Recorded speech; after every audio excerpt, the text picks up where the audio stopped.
Welcome back to the Wandering Star Farmhouse. Today I'm in my greenhouse and I am going to be working on potatoes. I want to plant my potatoes. It's after St. Patrick's Day, so I can do that. And I picked these seed potatoes up from the store. I just made sure that I could see a lot of these little eye buds on them. And then it's actually been probably 2 weeks since I bought them, and so now most of the eyes are starting to begin to sprout. Okay, so I can plant these now, but we had like 4 solid days of rain last week.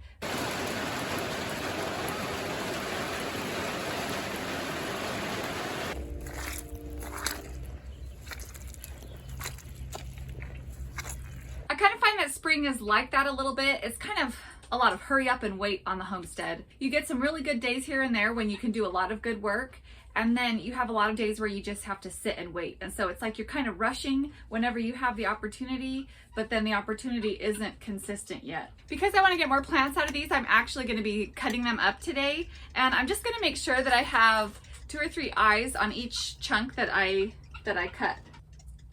And then I'm going to leave them out so that the cut side can dry for a couple of days before I plant them, and that'll help prevent them from rotting in the ground. You can see these eyes are growing, and they've even started sprouting little roots under there. So that is what's going to grow the new potato plant. So I only need 1 or 2 eyes per chunk that I put in the ground.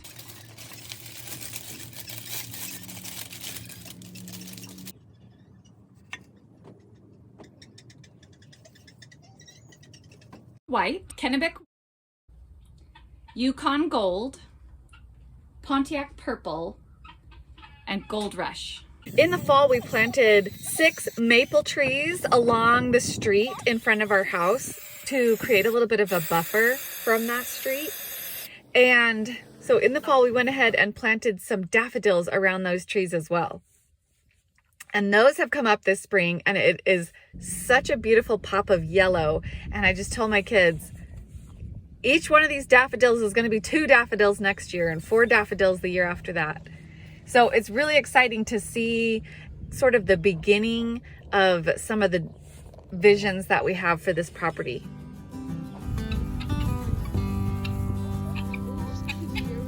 They're looking for worms and stuff. Yeah, I just saw one eat one. It's baby chick spa night. Cleaning off the poopy bums. Wow, it's a spa time.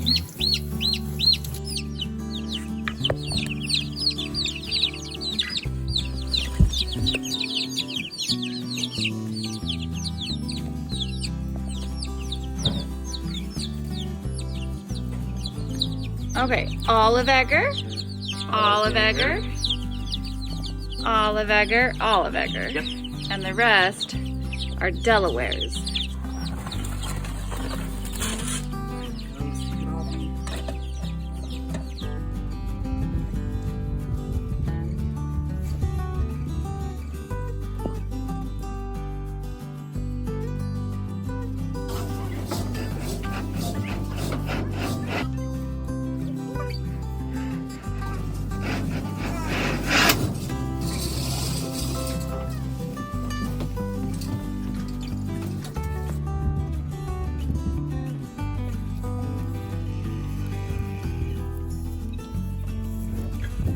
Sweet girl. Hi.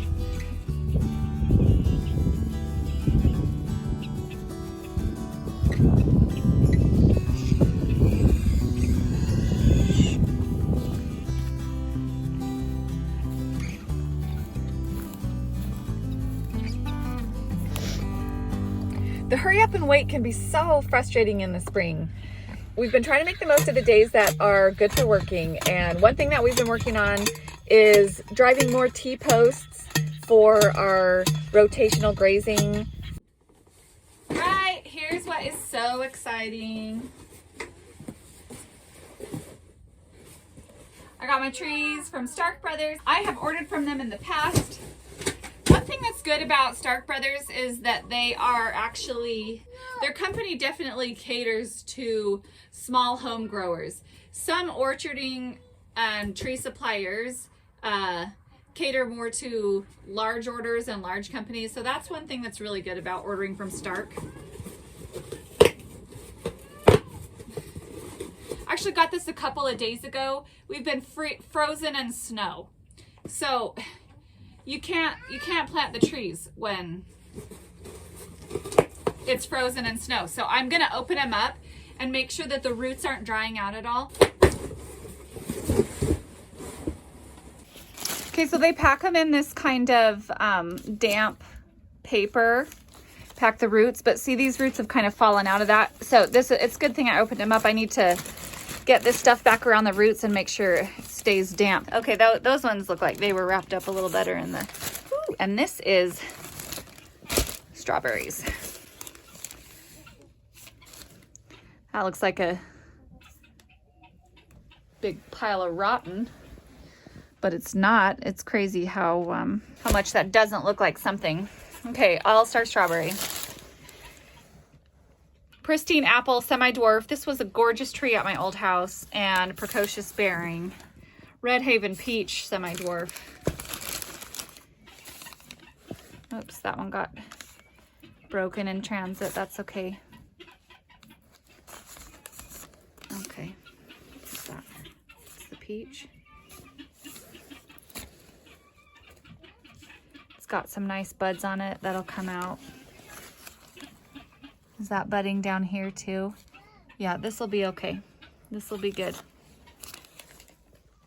I decided to go ahead and plant because we have rain in the forecast, and the longer that these are out of the ground, the more chance they have of dying. So I'm gonna plant them. I have them soaking in water right now. Soaking in water for about an hour before planting is a good plan to rehydrate the roots from shipping. Here's my planting hole, and I've had wood chips on this since we moved in. Here is yarrow coming back. There is oregano coming back, and there is chives coming back. So this was all, I had actually planted a tree here that perished. So there's another one. I scraped back the layer of wood chips and now I'm down to the soil, but you can see this white, these white strings in here. This is the mycelium. This is the mycelium that attaches to the roots of the tree and helps feed the tree. That's why, like I said in this other video, it's so important when you're planning on planting fruit trees. The farther in advance you can pile up some wood chips to get that mycelium growing in the soil, the better head start and better chance your tree is going to have to survive.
I got some peas planted before a bunch of rain, so they got nice and watered in and they should be sprouting here in no time. It's a really momentous day to get the first things planted for our 2023 garden, and really gives me hope that spring is on its way soon.